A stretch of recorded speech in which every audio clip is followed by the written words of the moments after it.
mystery standing in plain sight. Most people pass by without even giving it another glance. A decade ago, a large insurance company across the street installed 3 security cameras.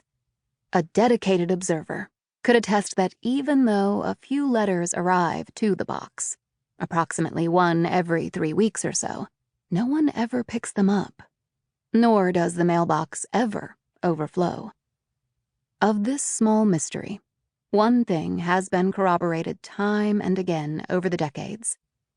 Every letter that arrives at the box is a letter of urgent need, a desperate call for help, and every single envelope carries the same name: John Blackwood, Esquire.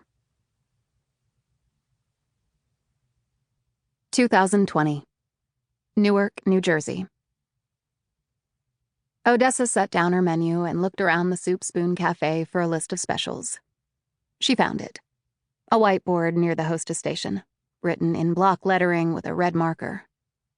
Something about the handwriting triggered a long-forgotten memory of her days at the FBI Academy in Quantico, Virginia.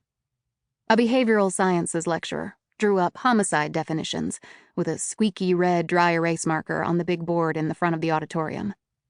The differentiation, the lecturer explained, had nothing to do with the homicides themselves, severity, method, or manner, but rather the cooling-off period in between.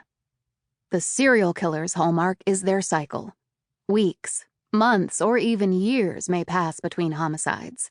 The mass murderer kills in one setting, within a fixed time frame, totaling a minimum of 4 homicides committed in close succession with little or no downtime in between.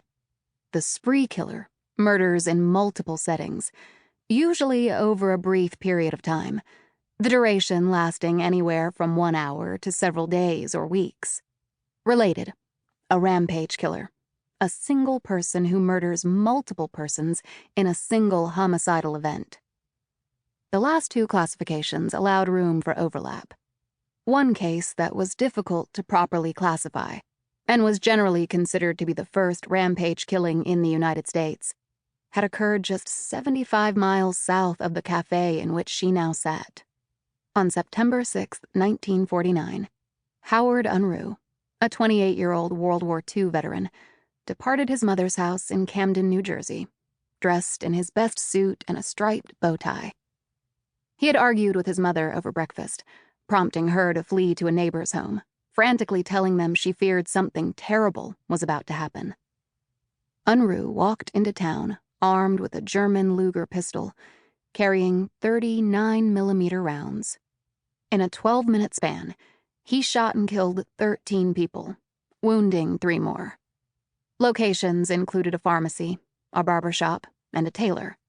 While the desire to murder was proven to be premeditated, Unruh was later found to have kept a list of enemies in a diary. His victims were a mix of preferred targets and people unfortunate enough to cross his path on that clear Tuesday morning. Victims and eyewitnesses alike described the look in Howard's eye that morning as trance-like, dazed.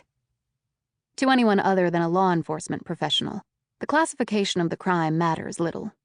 The only truly important fact of the matter was that, for more than 60 years, Unruh's shooting spree stood as the worst rampage killing in New Jersey. That is, until the night Walt Leppo ordered meatloaf. "Is it cooked fresh?"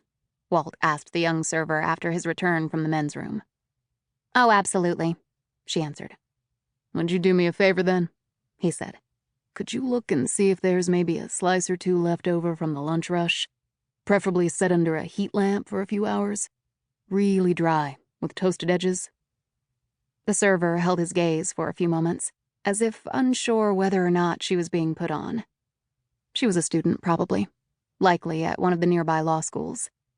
Odessa had put herself through her 3rd year of law school in Boston waiting tables, and she acutely remembered the uneasy feeling she got when certain male customers made vaguely creepy, borderline fetishistic food requests. Usually loners. Men who she suspected wished that they could order women off menus, not just food. The server glanced.